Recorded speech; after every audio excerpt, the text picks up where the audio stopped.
Welcome to the Hot Wives podcast. Today, I am Mackenzie Jaquish. Why did I say it like that?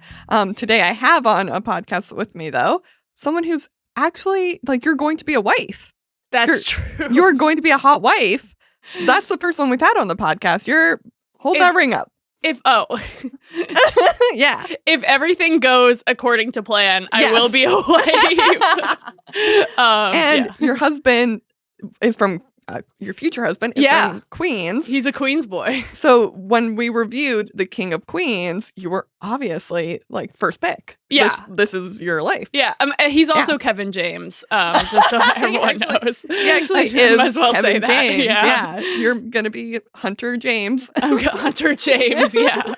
But really, you're Hunter Lang. Thank you so much for being here and watching King of Queens with me. Yes. It was very exciting to revisit the show. Wasn't expecting 200 plus episodes. 9 seasons, averaging 20 episodes a season. Yeah. Because like the last one had 13, but on regular they had like 25 plus episodes. Insanity. I can't believe content. The world used to work that way. It's insane to me that there was ever that much content and that a lot of it, because we used a 13 best episode list as like our guide. Mm-hmm. And I would like watch one of them from the list and then watch the episodes around it. And I'm like, so much of this is filler. Yeah. So much of it is filler. Oh, yeah. There's like no deep plot other than Carrie and Doug's marriage. Yeah, which I feel like is so different from shows nowadays because they have 10 episodes, 13 episodes. I just watched The Bear. I'm super late to The Bear, but it's like... There's no just atmospheric episode where nothing really happens, but you just get a feel of the people and the characters. It's every episode kind of has to move something along in some way. Yeah. Which is exciting, but also like I was thinking about yesterday, how we don't really have these shows that you can kind of just turn on in the background. Like it's a show where you can watch it and also be looking at your phone, which I mean in a good way. Yeah, no, it is. You could have it on. I like during this, so we've known for like a week we were going to do this, and I would like fall asleep to it and wake up and I would know exactly what's going on still. I'd be like, oh yeah, they're still dealing with that, I guess. You're just dreaming images of Jerry Stiller. Oh my, Jerry Stiller. Yeah. We'll get into that deeper. Please. But the best part of the show was Jerry Stiller. Yes. Oh yeah. A masterpiece of a human. 100%. 100%. But this, so when I came up with the idea for the podcast, it was originally going to be called Mrs. Sandler. And it was only going to be Adam Sandler. But then you actually pointed out, why am I only going after Adam Sandler for doing this? Yeah. Which is fair, because the funny guy, hot wife trope really was like cemented with the King of Queens. It's true. Like one of the last lines from the finale is, I'm fat and you're mean. That's all we have. Yeah. And that summed up the 9 seasons perfectly. She's just mean and he's just fat. Yeah. And it's interesting, I guess, Kevin James is so much in the Sandler oeuvre too. I've never seen Grown Ups, but I've seen the trailers for Grown Ups. And I get similar vibes. I get King of Queens as a movie vibes from those. Are you doing those movies? We will eventually. I'll have you back for Kevin James. I think you're my official Kevin James wife now. Oh my gosh. Well, since you're actually married to him, apparently. I'm honored. Yeah. Maybe we'll get Kevin on the show. I don't know. He's really shy. He's really shy. Yeah. But, you know, honestly, last week at Scrabble at your guys' house, he just like, he mentioned he wanted to do this with me. Yeah. No, but King of Queens is very like, it feels like an Adam Sandler movie. He's in a few episodes actually, but they weren't ranked as the top 13, so I didn't watch them. So, screw that. But no, it is very like the humor is very Adam Sandler focused, and there's a lot of heart to it, which is very Adam Sandler-esque. And there is this general feeling. We've watched so many like movies and TV shows for this podcast, but this one I was like, no, they're a real couple. Yeah. It never felt fake or forced. Yeah. And that was kind of, as I was watching it, because I was watching it for this podcast, and I was ready to be sort of like, oh my God, this is so egregious. Like, she's just this hot bimbo, and like he, this makes no sense as a couple. And actually, they do very much make sense as a couple to me. You believe it. Yeah. I like get why they like each other and why they're together. Yeah. So, that's kind of my hot take. Well, like immediately in the pilot, it's established that she's a lawyer. He's like UPS driver. I Yeah. think they call it IPS. But IPS. He's a UPS driver. But she's a lawyer, and it's established immediately that she pays for the house. Yeah. That she is the breadwinner. And he brings something to her life, this like levity that she doesn't get from work. Her mom passed away when she was young. The sister, who I immediately knew was not making it past the pilot. Oh my gosh. I was like, you're not just going to have an insanely hot sister this entire series. I was going to ask about that actually, because I jumped around following that Collider article, and I was, because the sister's prominent in the pilot. Yeah. And I was like, when did she disappear? Because I also don't remember when I used to watch it as a kid and my parents had it on. I don't remember that lady at all. No. She's not in the finale. She just kind of vanishes. And so I watched the first episode and then I watched the second because, like, again, we had a week and I don't have a boyfriend. I had nothing else to do. I'm not engaged. So I watched, like, quite a bit of it. And she just leaves. They don't talk about it. She's just not there anymore. Kind of like, big fan of that 70s show we both are. Yes. Donna has a sister who just leaves. Yeah. That was just okay in the 90s. They're like, I wonder, maybe they're going to some sort of school for little sisters little sister TV who show. aren't interesting enough to stay on the show. But Well, and I think it just like the idea of her dad moving in with them, that's the plot. So everyone's aware. They're a couple that lives in Queens. And her dad, his new wife, has passed away and he has to come live with his daughter, which they kind of like ask Doug if that's okay. And I'm like, Doug, you don't pay for the fucking house. That's true. I think it's okay. That's true. Yeah. Yeah. He complained for the pilot. He's a little bit he gets better, I think, but he's a little annoying in the pilot to me. Because he's very and I think, you know, every pilot they're still trying to figure out like what's going on with these characters. But he's just like kind of hanging out with his friends, bro-y, doesn't really seem to want to help too much, is complaining a lot. Like the pilot centers around this huge TV that I couldn't believe how huge it was. It was like, thick. But width-wise, like it was thick. a thick TV. It was thick. It was like, as thick as Kevin James. I didn't understand how anybody could move that downstairs, upstairs, ever. But I don't know, that I was kind of watching that like, dude, just put the TV in the living room. I don't know. Like your wife's going through some stuff. Went through some like harsh stuff. Yeah. But he does get more endearing as I continued watching and as it goes on. Yeah. But so they have to move like Jerry Stiller in, who Jerry Stiller is just phenomenal in this, but they have to move him in. And then it's like implied that the sister was living with the dad. So she's going to live with Doug and Carrie too. That was just too much plot. They had to get rid of the sister. Like, as soon as that happened, I was like, all right, she's not staying. That would be they would have to ask Doug at that point. Yeah. That's a very different living situation. Yeah. So they've already been married for 3 years at the time of the pilot, which in 1998, the pilot came out.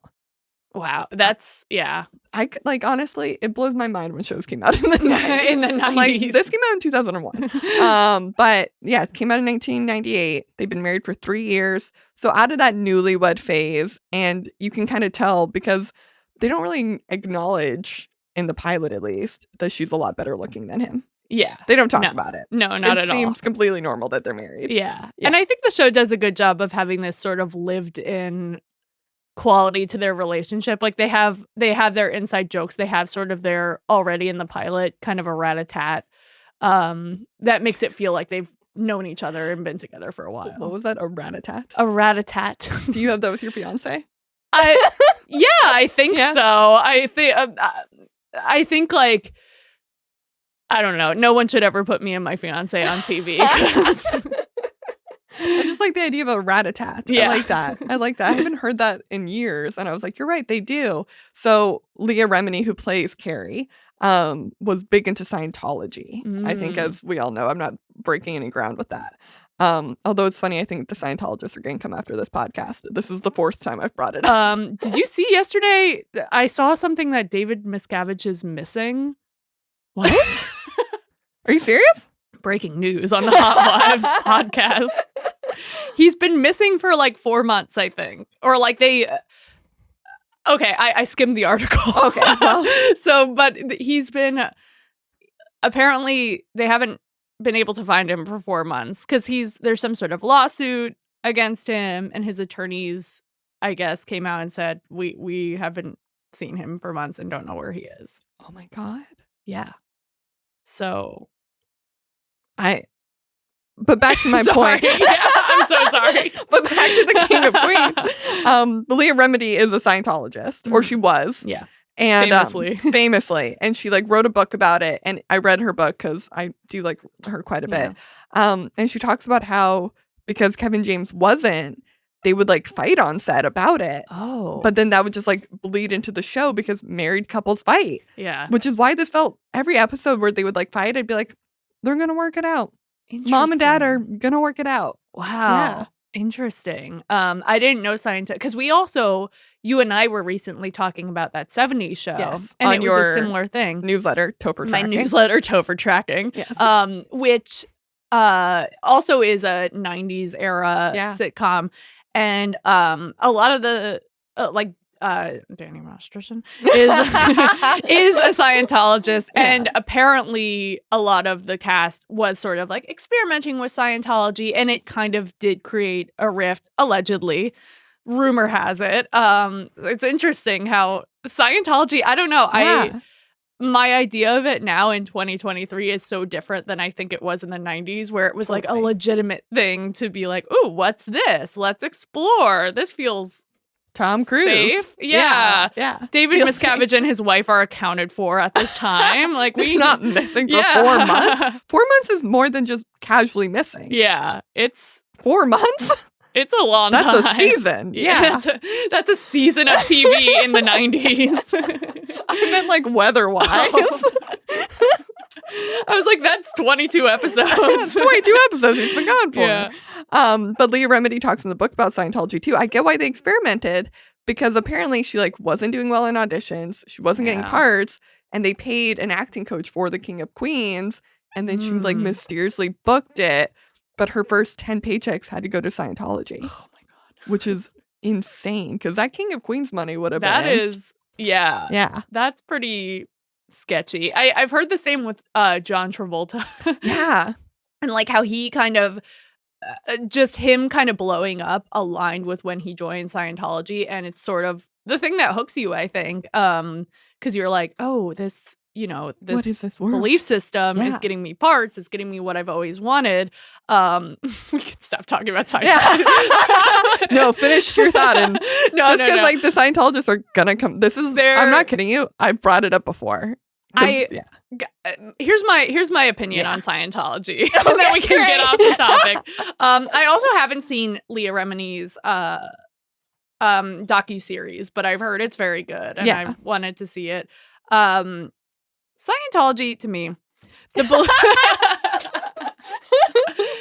belief system. So I kind of view all religions as like not logical. You know, like the belief system of all religions is fantastical, and like that's fine. And like if you believe in something, that's okay. Like I don't think you know, the idea that we all have aliens in our brains is any more insane than like the idea that a virgin gave birth to a baby. It's not. And like I think believing people can believe whatever they want to believe, is if they're not hurting anyone, that's okay. I think where it gets sketchy is like the, you know, the missing wives and the you know, separating people from their families and having them give 10 of their paychecks from a sitcom to the church. Like that's where it gets, that's where I don't fuck with Scientology. Anyway, we can cut all this. I'm scared now. No, the church is not going to come after you, don't worry. Unless you try to join it and then they dig up this podcast episode. That's true, and then hold it against me. Yeah, they play it in recording rooms. Yeah, and then you'll never hear from me again. But the King of Queens, they don't like, there is a lot of mention of like hell and heaven in the show quite a bit. Oh, yeah. Yeah, a lot of the plots are around like we got to be a good person, which I think was just the vibe in the 90s of like we need to be a good person. And now we have shows like Shameless and like you mentioned The Bear, where like that's lower on the priority list of, or It's Always Sunny. It's a good example, very low on the priority list. But for Doug and Carrie, they just want to be good people who live in Queens, which, by the way, I feel like they make that seem more suburban than it actually is. Or am I crazy? I watched some of this with my fiance Danny, who grew up in Flushing, and still has family in Flushing, so we go quite a bit. And it is a little bit more suburban, like when you get further out into Queens. And Danny, sorry, you're good. I'm just gonna take a sip of water. Just use a sip of water. Yeah, I'm sorry. I just get so raspy when I talk about the love of my life. Just out of breath. Yeah, I'm like.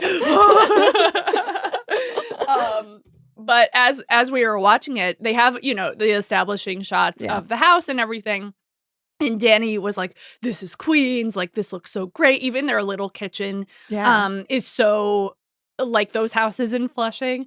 And then, so he was watching it with me, and all the establishing shots are clearly Queens. And then, as soon as they have sort of an outdoor scene, like in a park or the characters, Danny was like, "The fuck is this? It's California." He could tell immediately. He was like, like we were watching an episode where they were in a park, and Danny was like, "This isn't a park in Queens. What is this?"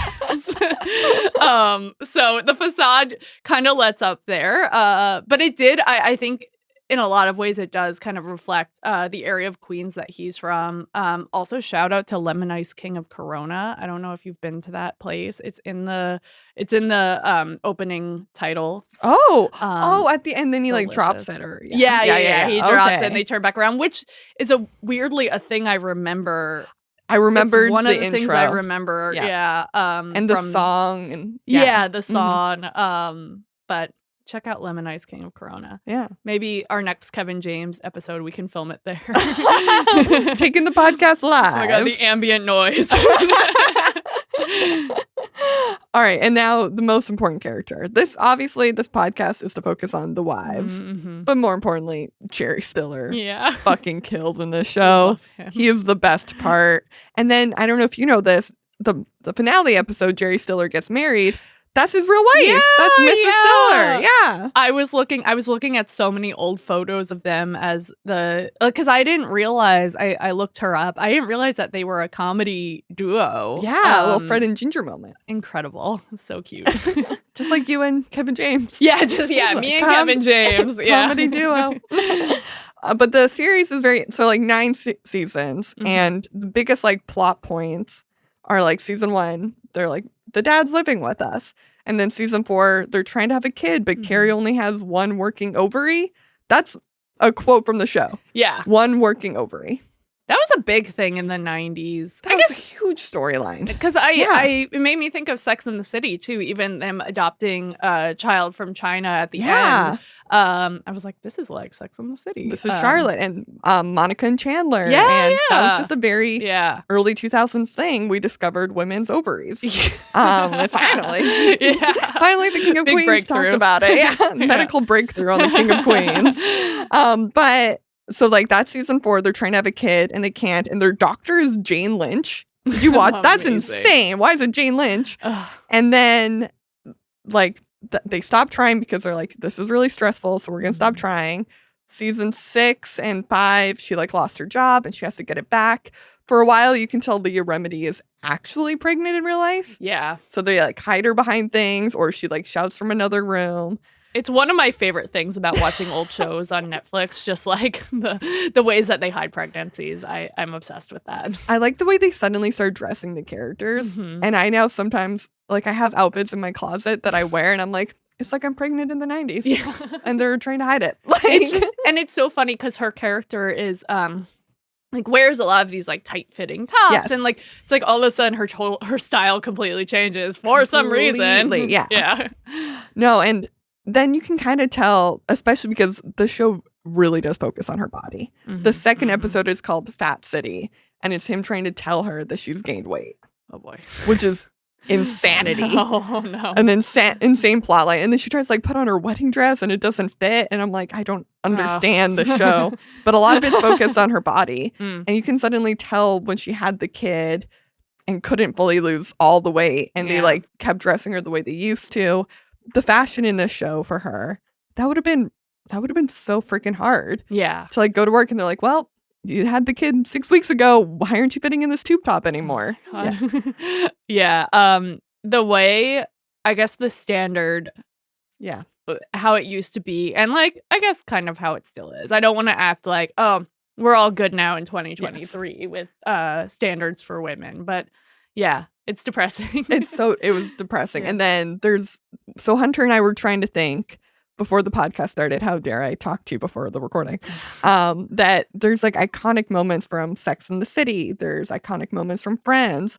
There's no iconic King of Queens moment. Yeah. Except for maybe her pole dancing. Yes. I feel like, and that was number 1 on the list we watched of the best episodes. I didn't think it was the best episode, but it showed their dynamic very well. Yeah, it did. And it gave them, I thought it was a really, like, I enjoyed it a lot just seeing them doing the physical comedy, both of them. Yes. That I think is that, like, that it's obvious why those are memorable sequences. Yeah. Well, because Kevin James, for those of you that haven't seen the episode and this didn't render insane imagery for you, he really well, he does a lot of pole dancing in the episode. He flips himself upside down and slides down. That would also turn me on. She's like suddenly so hot for him. I'm like, me too. Yeah. I get it.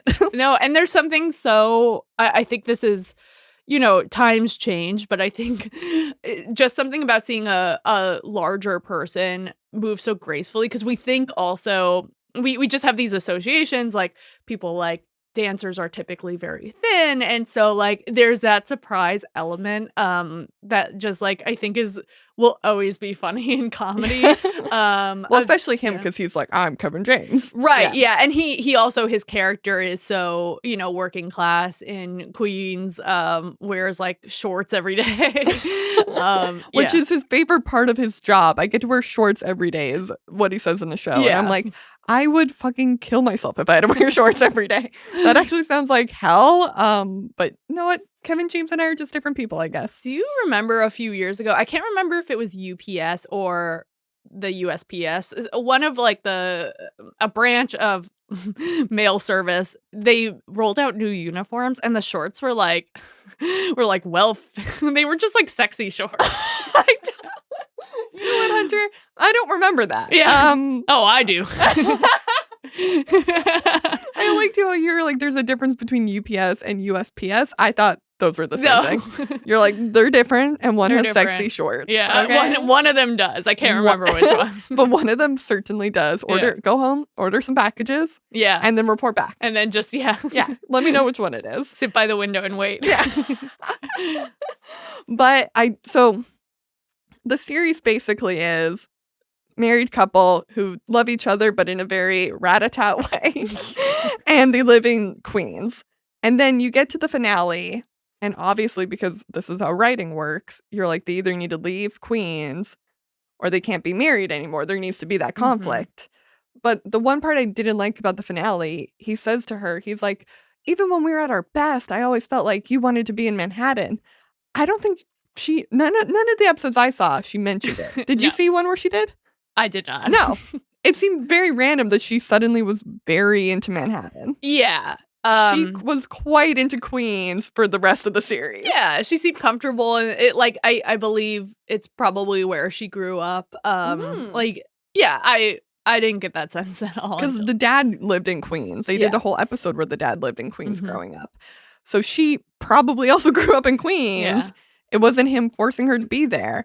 And they also, so one, you think they're going to leave Queens and go live in Manhattan. But you also think they're going to get divorced? Yeah. Which, yeah. What did you think of their breakup scene? I was kind of like, that's not how a marriage would end. No. And it made me, because since I am getting married to Kevin James. Yes. Made you scared. Yeah. It made me scared. But I've been thinking a lot. I'm getting married in 6 months. So I've been thinking about It's in 6 months? Yeah. It's crazy. I didn't even know I pictured long engagement. But we don't know each other. Everybody, so one of my bridesmaids, who is a mutual friend of ours, I guess I wasn't asked. thought Hunter, what the fuck? This is the third time we've talked. Mackenzie, you're on standby. The backup. Okay. Yeah. Tell me about this friend that I clearly already know who it is. Yeah, you already know who it is. She, and we could cut this part. Yeah. She doesn't want it known. We don't cut like anything, so you gotta go. She fully found out, like a month ago that my wedding is this July and not July 2024. And I was like, oh, that's okay. You can make it though, right? Like you're still good, right? Yeah. So a lot of people thought, I don't know.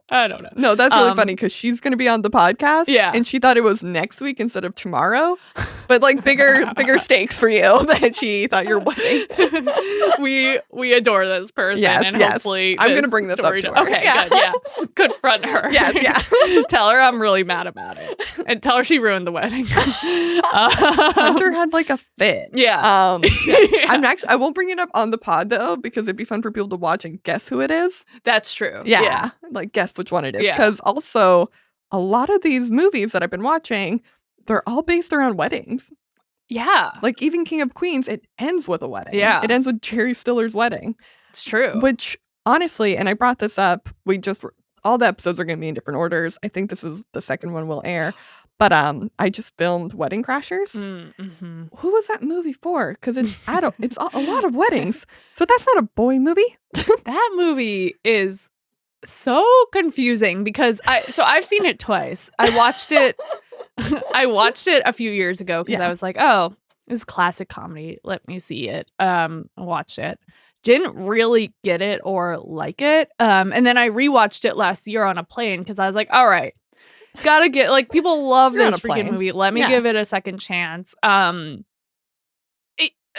don't know who it's for. I mean,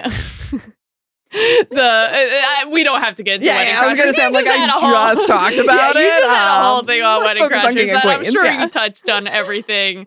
But back to the King of Queens. Sorry, So I was watching it from like the perspective of I'm gonna be married soon and like hopefully like this one will last for life. So I've just been also like in my life just thinking about what it means to like have the same person in your life for decades and decades and decades presumably. And that was alarming to me because I was like, oh my gosh, is it that easy to get? And I know that throughout the series they had their issues, but just the fact that they kind of went from zero to divorce, I was like, so holy quickly. shit. So quickly. For those of you that haven't seen the finale of King of Queens, first of all, what? No, I'm kidding. But for those of you that haven't, he's like standing out in like the dumpster at this wedding and like she comes out and he's like, you kept the apartment in Manhattan? And she's like, yeah, I just didn't like, I wasn't ready to like go of that fantasy that she's never talked about before. Mm-hmm. And he's like, well, then I guess I'm done. And she goes, we're done? And he's like, yeah. And then she walks away. Yeah. 13 years of marriage. Exactly. No, that was when she's just like, okay. Like walks. I'm like, I would be screaming, crying, throwing up. Oh my like, God, yeah. I don't know. There's no way on earth it would be, okay. Yeah. But back to the Manhattan apartment thing. Yeah. It does feel like they hastily were like, oh, we need some type of stakes, but I don't think the writers and I know we're gonna get into that, but I don't think they were thinking of Carrie as like a main character who they necessarily had to build I guess a set of wants and needs around until the very last minute when they were like, oh, we gotta have some conflict for the finale. Yeah. It needs to be like a cliffhanger moment. Yeah. So yeah, that brings us to like our discussion questions. Normally I ask one first, but since we're already on this topic. No, not like that. I meant normally I ask these questions in order, but I got overeager. Do you think she was fully fleshed out? No, I think like she is sort of on the same level as Arthur, Jerry Stiller's character, where she's a character and, she's familiar and there's lots of funny quirks and Leah Remini does an amazing job at the performance. But I don't think, as I've been watching these episodes, I don't think there's any question that Kevin James is the main character. Yes. And we view everything kind of through his perspective 100%. And a lot of the plots are driven by things that Doug does and things that Doug wants. So I don't think she's that well fleshed out. I think she and Jerry Stiller's character kind of both serve the plot in the ways that they need to around Doug.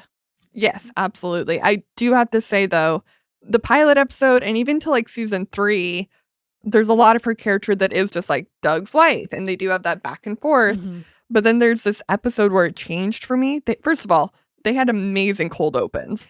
Yeah. Those were like the best part of the show Mm-hmm, sometimes.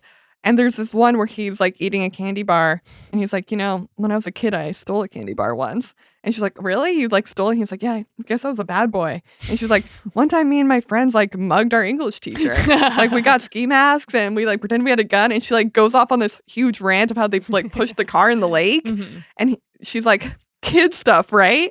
And I'm like, who is this woman? Yeah. Where did this character come from? Yeah. And then they really started to build this idea that she's like a tough Queens woman. Right. Mm-hmm. And as soon as that started to happen, I was like, oh, I like this show now. Yeah. I like the relationship of her being, like they say this, not me, that her being the bitch and him being fat.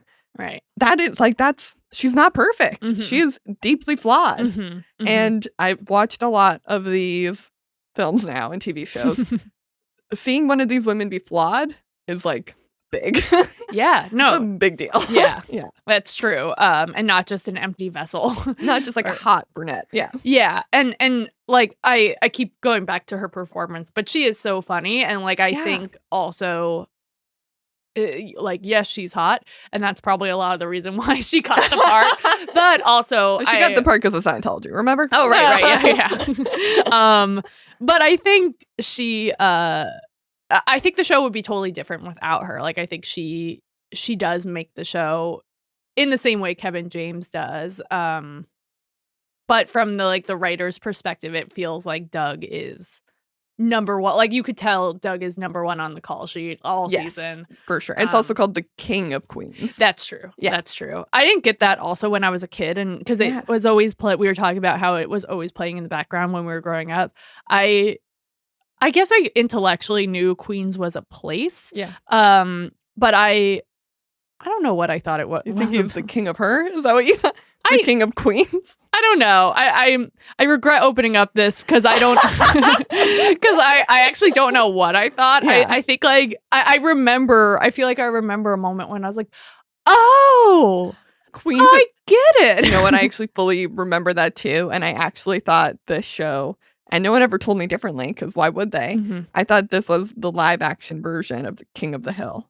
I thought they were the same show. Oh my gosh. And this one was just live action. Actually kind of makes sense. Like I never questioned it. I was like, yeah, they just made him fatter.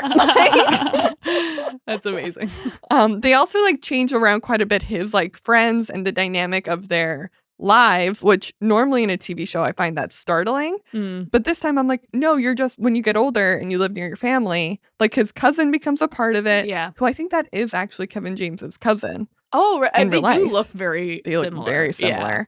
Yeah. And then Patton Oswalt joins the cast. Love Patton Oswalt. He's so good. Yeah. And he's very good in this. Again, this show's built on physical comedy. Oh, yeah. 100%. Yeah. And Jerry Stiller, even though he's 77 during the run of the show, unfortunately he has passed away, but he like very physical. Yeah. And like his vocal range and just like, it was honestly, I feel like I've brought it up 10 times during this recording. He is the best part of this show. He is so good. I've also been rewatching Seinfeld, and he's in Seinfeld too as George's dad, and just I mean, R.I.P. Don't laugh when you say it. LOL. But just a great performer. I also recently rewatched. Just so you guys know, I'm a film person too. I don't just watch sitcoms. But Taking of Pelham 123, the original one. Wait, which one? The movie Taking of Pelham 123, which I've never even heard of that. Highly recommend. It's about a hijacking of a subway car, and it's very New York in the 70s. So atmospheric. And Jerry Stiller is in it, like a very young Jerry Stiller, and he's awesome in it. highly recommend. Highly recommend that movie. For Jerry Okay. Stiller stans out there. I'll watch. Well, I am a Jerry Stiller stan now, so I'm here for it. There are no hot wives in it because there are no women in it. Even better. Yeah. Okay. Do you think Doug and Carrie would actually? We kind of already answered this, but I need to ask it unofficial. Do you think they would be together in real life if they met, and would they actually get married and stuff? And stuff. I think they would, just because they have such good chemistry. Yeah. And also I was thinking about this kind of like what is attraction, and you were just thinking about that? I was just thinking about I was thinking about that. But in my journal. Yeah, I was journaling about it. I talked to Kevin about it for a while. He brushed my hair. Yeah, he brushed my hair like he does every night. But it's because there's this trope of, and this is what your whole podcast is about, of like the not conventionally attractive man married to a super hot, conventionally attractive woman, which is, there's a reason it's a trope. It's pretty egregious, but this actually wasn't as egregious as I was kind of thinking it would be. And I don't know. I think they give us enough reasons why she would be attracted to him, even though he's not like this, super buff, super, chiseled dude. Yeah. And I think the people, just when I think about myself, obviously I'm super hot. This video won't be released, right? If you're listening to this, I am so hot. But go watch the video too. Yeah. Hunter's very good looking. I'm so hot. I'm gonna be a hot wife. But like the people that I'm attracted to there's so much more to attraction, I guess, than looks. Yeah. And I always end up falling for like these like silly boys that aren't conventionally attractive necessarily. Although, my fiance's really hot. Well, Kevin James, we already know, very hot. Really hot. I know. I feel like I'm like walking into something now because I'm like, the guys I go for are super ugly. He's gonna be like listening to this while looking at you. Like, I'm not hot, Hunter. Anyway, I regret getting into this too. I don't really have a thesis, but no. And I feel like the reason I even started this is because I looked at. For a lot of reasons I started this, but one of them, I looked at the men I've dated and I'm like, you're all very like conventionally hot. And I think I'm like the Kevin James to your Leah Remini. And like, so now watching this stuff, I'm like, maybe I need to look past that, Yeah. Maybe I need to be Leah Remini. But I do think they would be together. And they talk a lot about how she is physically attracted to him. Yeah. Yeah, which... he's not ugly by any means, and he's charismatic, very charismatic, and despite his selfish actions with the TV and the pilot, like he's generally pretty caring and reliable. And the fact that like he makes it clear that she pays for the house, like he talks about it. I would love that. I talk about all the time. I just want a trophy husband. Yeah, I'm good to pay for everything. I would just love you to show up to my stand-up comedy shows. Now that I'm thinking about it, why? So if she's paying for the house, why didn't she just move to Manhattan? Like have them, I don't know. I feel like she had a lot of sway. She could have brought up Manhattan. Yeah. Anyway. The finale got a little, I think honestly they could have had the stakes of them wanting a separation without the Manhattan part thrown in. Yeah. But then there's this added element to the finale. She gets a phone call or a text actually. Yeah. Very 2005. Gets a text on her BlackBerry. Of just like a photo of a baby in China that can be theirs if they wanted. They have not really talked about adoption up until this point, but they're on a list. Fair enough. It takes years to do it. And she's like, I'm going to go get this baby. And he's like, I'm going to go get this baby. Clearly, you're going to get back together. I'm not chasing after you on an airplane.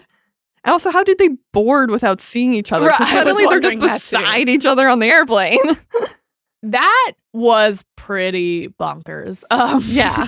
Because also, and I'm no expert in the adoption process, but as far as I know, I brought you on to be an expert. So what the fuck, Hunter? Shit. Oh, God, pull some stuff out of my ass about adoption. You're an improviser. Yeah. What is this? And this. But as far as I know, it's a whole application process of like you, like as a couple, you apply. Yeah. I don't know. I mean, I'm not sure if it would fly for like one person to show up and be like, actually, it's just me now. It's just me now. Because she was too slow to get here. And then like she comes running in after him. Yeah. They wouldn't be like, well, first come, first serve. Oh like, my God, a sweaty Kevin James just like, give me the baby. The baby. Yeah. And they have like no paperwork or anything. Again, it's just a text. No. Just a text of a baby. And then it's like, hey, your baby's right. It's kind of like DoorDash when they're like, your food's on the way. You could, like, has your DoorDash person ever? They for sure have. It doesn't just happen to me. Text you the photo of your food outside your door. Yeah, and it's like blurry. That's like what they got for this baby. And then they make up on the plane, and it felt very like them breaking up too. Like it wasn't a big deal. Like she's like, "I love you, Doug," and he's like, "I love you too, Carrie. You just tried to end a marriage." Getting it back together should be harder too. The plot really could have been, I think they did too much. The plot really could have just been, they find out that they have to adopt the baby and they like both of them freak out in different ways about it. And it's like, I feel like they didn't have to do the whole divorce thing. It was too much. And then the last 5 minutes is like so quick. It's like they get back together. They're in China. They have a baby. Then they have another baby. And like, it feels so rushed. It feels too rushed. Yeah. I did like the idea that like, and then she also got pregnant because that's like very like their lives of just like, there's always more. Yeah. That was kind of like the ongoing theme of like, when there's one problem, another problem comes on top of it. Like they're dealing with money issues. She loses her job, all that stuff. Yeah. So that felt good. But then you see their kids for like a minute and you see their lives for like a minute. Yeah. And Jerry Stiller moves back in, which was a funny closing line. But I would have liked to have seen more of that. Yeah.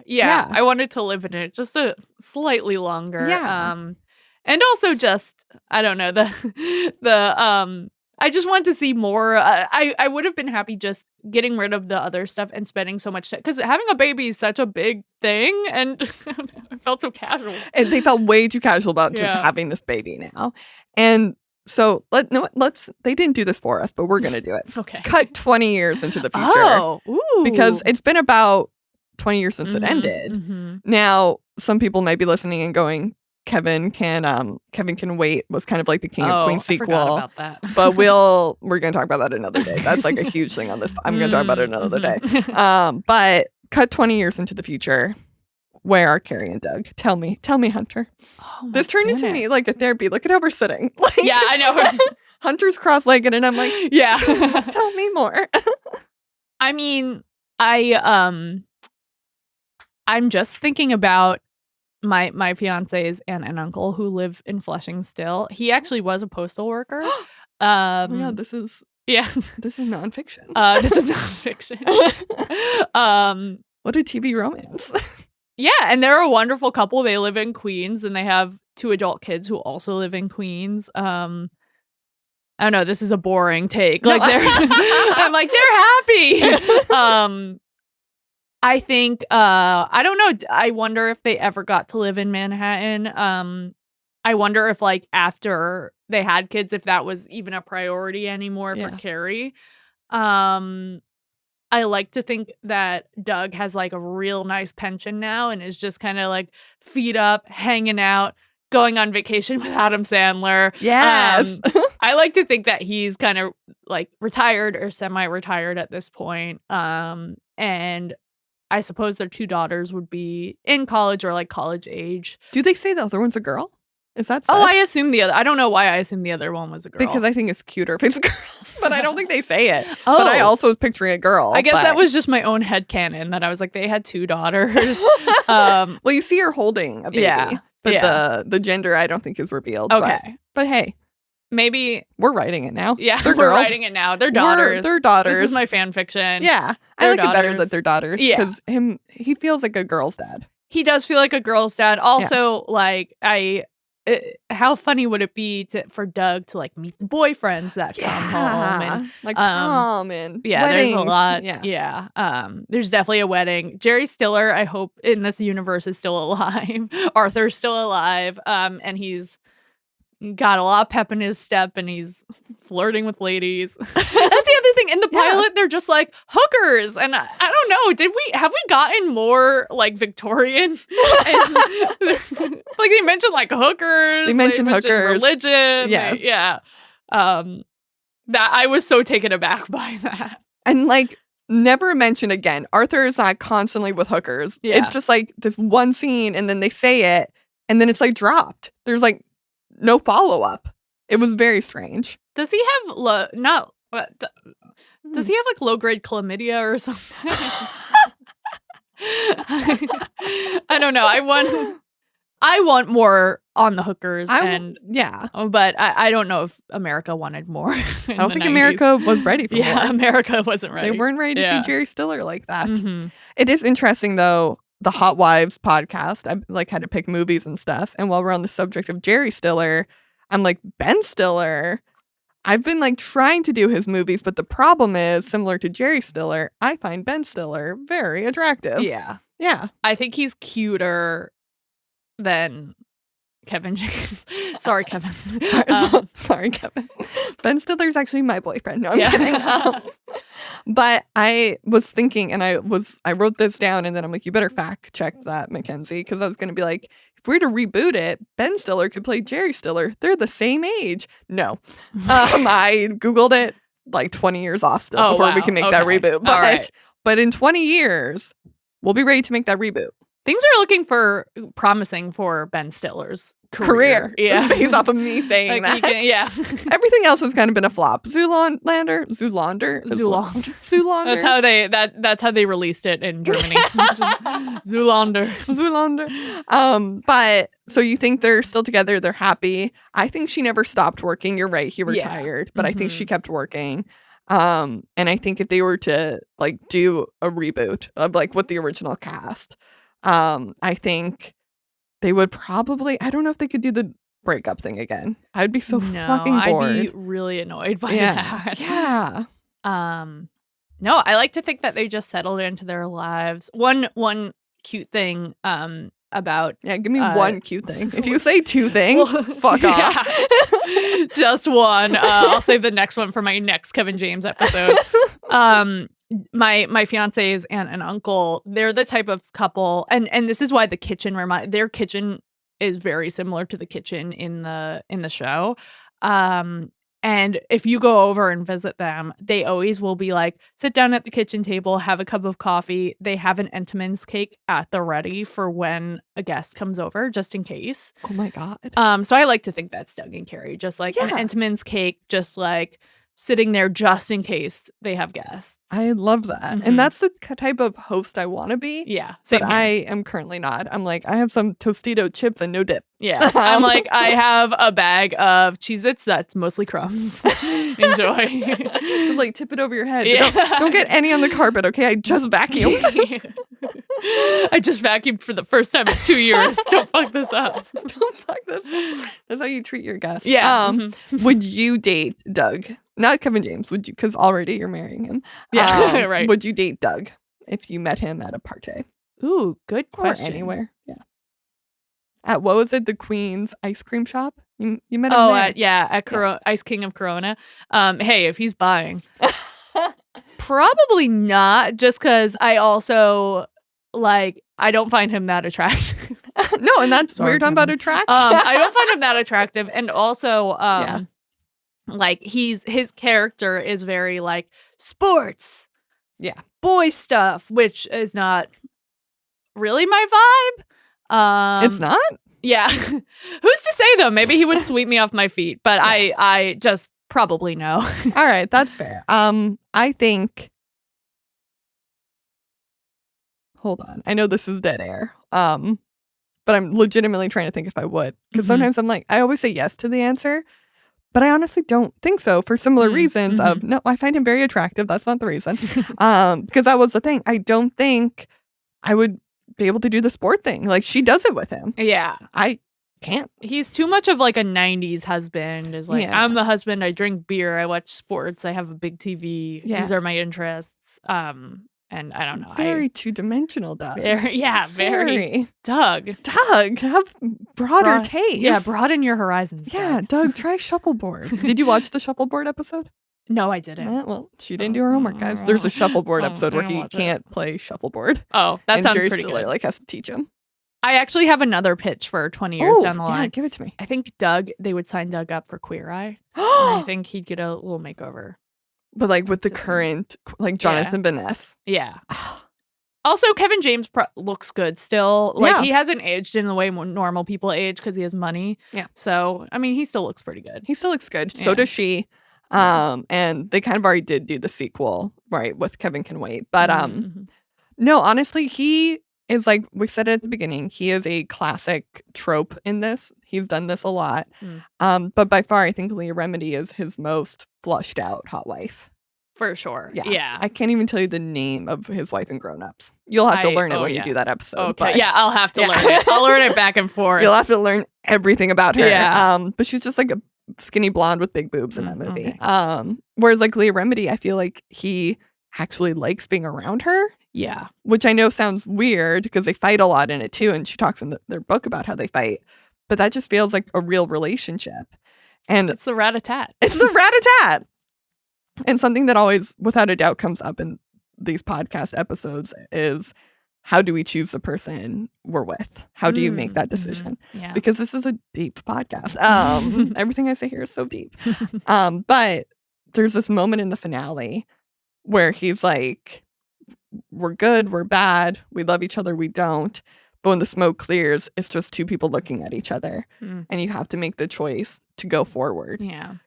I've been in relationships where we've had to make the choice and we didn't. I'm not engaged. But like clearly you've been, how long have you and his name's really Danny. How long have you and Danny been together? 5 years. That's a long time. Yeah. So yeah, we've made the choice.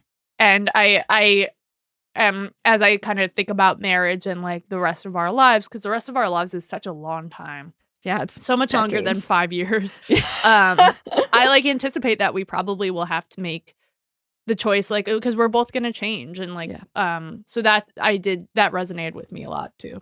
Yeah, I just really it's just two people staring at each other. But what would you say, like, going away from this? Because I don't think you're going to go home and watch it, mostly because you watched it on my Peacock account. Can I stay logged into your Peacock account, by the way? Because I really want to watch Ticket to Paradise. You can watch Ticket to Paradise. I won't change it yet. Thank you so much. I like how you asked me on the podcast, though, so that I couldn't say no.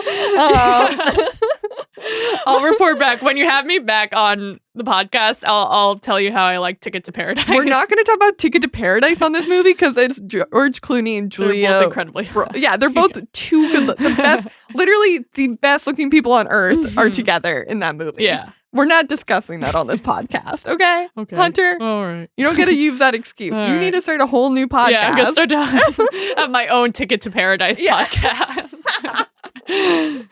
But what are you taking away? Because I don't think you're going to go home and watch more episodes, although I probably will. This really, honestly, I live very far away from my family, and this made me like, it made me miss my parents. They have like very similar Doug and Carrie energy.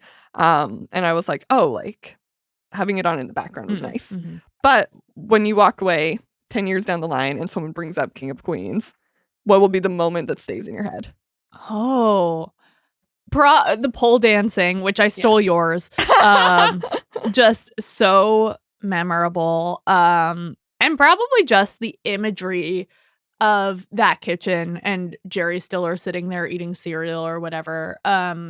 That imagery is what's kind of stuck with me through the years thinking about it. I don't know. It just feels cozy. It feels like, in a way, that a sitcom that's run for 200 episodes, like the sets just feel homey and good. Like those are seared into my mind. Absolutely. I was going to say the same thing. It's not the pole dancing episode, although like iconic scene, she looks amazing. It's that kitchen. It's them sitting there, eating spaghetti is like the main thing they fucking eat in that show. Every episode he's like spaghetti and meatballs. And they're not Italian. No. But, classic meal. And it's the way Jerry Stiller talks. It's the way Kevin James and Leah Remini fight. Like, that is the iconic thing to take away. Yeah. Yeah. And Lou Ferrigno's their neighbor. Lou Ferrigno's their neighbor. As Lou Ferrigno. Who I met, by the way. What's that? I met Lou Ferrigno. You met him? Yeah. What, how, when? No, we don't have time. No, I'm kidding. No, I met him at, because there's usually like degrees of separation in these, and I usually talk about it. I used to work in radio, and he came to the radio station one day, and I was like, my name's Mackenzie. And he said, that's my favorite name. Lou. Oh my gosh. Ooh, that's a little flirty. And I've never loved a man since. Oh my gosh. Wow, I'm getting hot and bothered with that one. But no, he's their neighbor, and I feel like that's not talked about enough. Yeah. No, it's not. He was in the finale too. He was on like at the wedding, had no lines, just like was in the background. Because of course, I mean, you show up for the finale. Yeah. Even Topher Grace showed up for the finale. Even Topher Grace showed up for the finale. Speaking of your plug, tell us what you do, Hunter. So I as before we started recording, Mackenzie derisively said I do improv, but well, that's how I want to plug. You were a comedian, and I just thought it needed to be specific. Improviser, I mean. But I do have a newsletter that I recently interviewed Mackenzie for. It's called Topher Tracking. If you're into movies or the actor Topher Grace, check it out. It's on both. Substack. It's about, or both, or neither, really. It's also just a good read. I review movies that Topher Grace is in, and the website is tophergrace.substack.com. I got that URL. Wow. Yeah. And thank you to my friend's basement for hosting us as always. Come back next week where it'll be another hot wife to talk about. Thank you, Hunter. Thank you.